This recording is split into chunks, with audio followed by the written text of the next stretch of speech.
अस्सलाम वालेकुम दोस्तों, क्या हाल चाल है आपका? ठीक ठाक है। टेक्निकल बंदे पे आपका मेज़बान मोहम्मद आसिफ अफजल हाजिर है। दोस्तों आज मैं आपको बताऊंगा कि सी प्रोग्राम का जो बेसिक स्ट्रक्चर है वो क्या होता है, और उसके साथ साथ हम जो है आज प्री प्रोसेसर डायरेक्टिव्स के ऊपर जो है बात करेंगे। सबसे पहले हम देख लेते हैं कि हमारे प्रोग्राम स्ट्रक्चर क्या होता है। सबसे जो पहला पार्ट होता है हमारे प्रोग्राम का वो प्री प्रोसेसर डायरेक्टिव्स होती हैं, यानी सबसे पहले जो आपको प्रोग्राम के ऊपर लिखी जाएंगी वो प्री प्रोसेसर डायरेक्टिव्स होंगी। इसके बाद फिर आप लिखते हैं मेन फंक्शन जो है, ये इसके फ़ौरन बाद आ रहा होता है मेन फंक्शन जो है।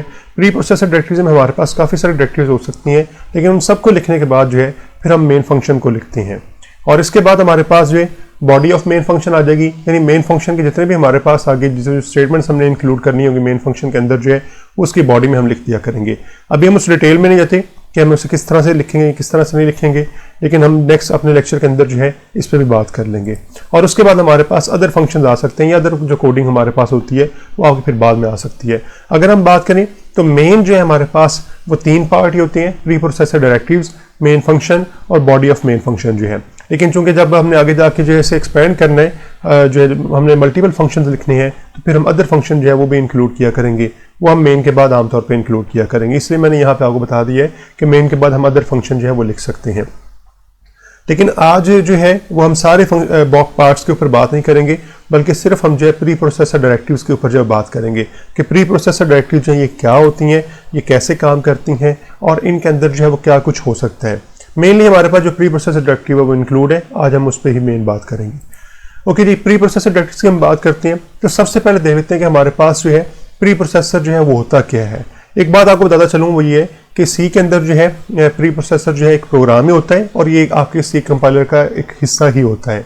तो लेकिन अगर हम इसकी डेफिनेशन करना चाहें तो डेफिनेशन इस तरह हम कर सकते हैं कि प्री प्रोसेसर जो एक प्रोग्राम है, इसका काम क्या होता है? इसका काम ये होता है इसको जो इनपुट डाटा दिया जाता है उससे एक आउटपुट जनरेट करता है, लेकिन वो फाइनल आउटपुट नहीं होती, वो वाली आउटपुट नहीं होती जो हमें चाहिए होती है, बल्कि वो वाली आउटपुट होती है जिसे हम प्री प्रोसेस फॉर्म कह सकते हैं। और ये जो है ये एज ए इनपुट इस्तेमाल हो सकती है किसी और प्रोग्राम के लिए। मिसाल के तौर पर जिस तरह प्री प्रोसेसर की जो आउटपुट होगी वो आपके कंपाइलर के लिए जो है वो इनपुट के तौर पे इस्तेमाल होगी।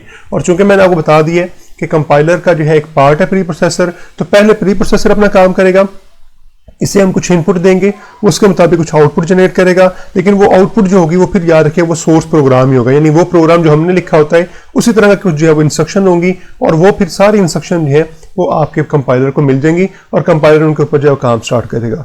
यानी होता ही है कि हमने कुछ प्रोग्राम का हिस्सा लिखा होता है और कुछ हम जो है वो डायरेक्शन दे देते हैं, कुछ हम बता देते हैं प्री प्रोसेसर को जो है कि आपने ये काम करना है। मिसाल के तौर पर हम उससे कह देते हैं कि आपने ये फाइल इंक्लूड करनी है हमारे प्रोग्राम के अंदर जो है, तो ये क्या करेगा, प्रोग्राम को जो है कंपाइल होने से पहले उसके अंदर जो फाइल हमने उसे कहा होगा वो उसके अंदर इंक्लूड कर दिया करेगा। मैं मेनली बात कर रहा हूँ प्री प्रोसेसर डायरेक्टिव जो हमारे पास इंक्लूड है उसकी जो है। तो इंक्लूड क्या काम करती है कि वो कुछ फाइल जो हमने कही होती हैं वो हमारे प्रोग्राम में जो है वो इंक्लूड कर देती हैं, हमारे प्रोग्राम का जो है हिस्सा बना देती हैं, बल्कि हम ये कह सकते हैं कि वो भी हमारा सोर्स कोड ही बन जाता है, और वो सोर्स कोड जो है फिर वो कंपाइलर को दिया जाता है और कंपाइलर फिर इसके ऊपर जो है वो काम स्टार्ट करता है। यहाँ पे हम ये भी बात करते चलें कि जो आपकी कंपाइलेशन से पहले जो काम जितना भी होता है, चूंकि वो पहले सारा काम हो रहा है और उसे प्री प्रोसेसर जो परफॉर्म करता है, तो इस सारे प्रोसेस को हम कहते हैं प्री प्रोसेसिंग, कि यानी कि ये जो है ये आपके कंपाइलेशन से जो पहले प्रोसेसिंग हो रही है वो सारी प्री प्रोसेसिंग कहलाएगी। और यहाँ पे क्या होता है कि आपके साथ जो है हम कुछ कमांड इस्तेमाल करते हैं, कुछ इंस्ट्रक्शन इस्तेमाल करते हैं अपने प्री प्रोसेसर को जो है वो बताने के लिए कि आपने करना क्या है। उन इंस्ट्रक्शंस को हम कहते हैं वो डायरेक्टिव्स हैं।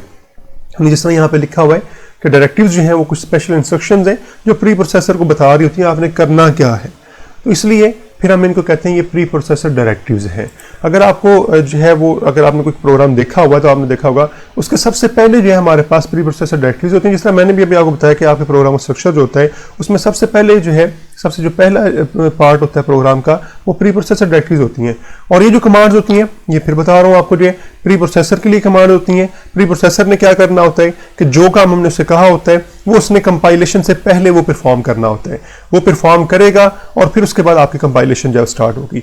और जो कमांड्स हम इस काम के लिए इस्तेमाल करते हैं प्री प्रोसेसर को जो कमांड्स हम देते हैं वो जो हमारे पास जितनी है वो सारी आपकी प्री प्रोसेसर डायरेक्टिव्स कहलाती हैं।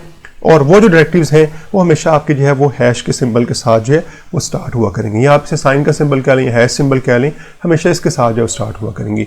इसकी एक मिसाल जो है जो हम ज़्यादातर इस्तेमाल किया करेंगे और जिस पर हम आज बात करना चाह रहे हैं या कर रहे हैं वो हमारे पास है इंक्लूड डायरेक्टिव जो है।